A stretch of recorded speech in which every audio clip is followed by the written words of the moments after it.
ஜாமீன்ல வெளியே வர முடியாத வகையில் டிடிஎஃப் வாசன் மீது வழக்கு பதிவு செய்யப்பட்டிருக்கு. பிரபல யூடியூபரும் மோட்டார் சைக்கிள் சாகசம் செய்து சர்ச்சையில் சிக்கியவருமான டிடிஎஃப் வாசனுக்கு 10 ஆண்டுகள் மோட்டார் சைக்கிள் ஓட்ட கோர்ட்டு தடை விதித்தது.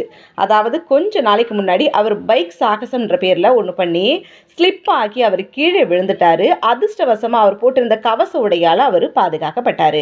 அதே நேரத்தில் வேற எந்த வாகனமும் அந்த பக்கத்தில் போகாததால் வேற யாருக்குமே கூட பாதிப்பு ஏற்படாமல் போயிடுச்சு. இதனால் போலீஸார் அவர் மீது வழக்கு பதிவு செஞ்சு அவரை அரெஸ்ட் பண்ணியிருந்தாங்க. 10 வருஷம் அவர் வாகனம் ஓட்டக்கூடாது அப்படின்ற ஒரு கட்டுப்பாடும் போட்டிருந்தாங்க.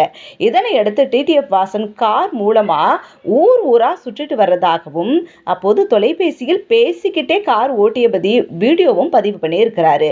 இந்நிலையில கடந்த 15ஆம் தேதி இரவு 7:50 மணி அளவில் மதுரை வண்டியூர் டோல்கேட் பகுதியில் காரை அஜாக்கிரதையாகவும் கவனக்குறைவாகவும் பொதுமக்களின் உயிருக்கு ஆபத்து ஏற்படுத்தும் விதமாகவும் செல்போனில் பேசிக்கிட்டே ஓட்டியும் அதனை காரில் அவர் கேமராவில் பதிவு செஞ்சும் யூடியூப் சேனலில் பதிவிட்டதா சொல்கிறாங்க.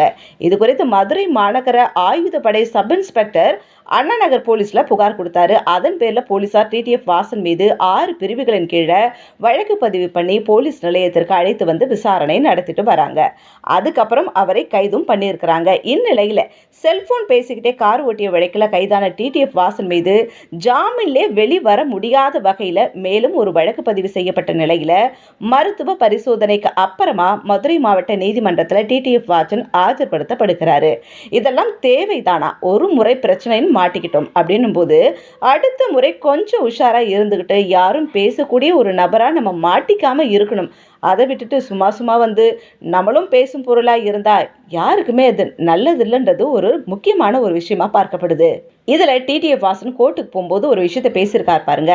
இப்ப என்ன பார்த்து தான் இளைஞர்கள் கெட்டு போறாங்க அப்படிதானே? வீதிக்கு வீதி ஒரு டாஸ்மாக் கடை இருக்குது, அதனால யாரும் கெட்டு போகலையா?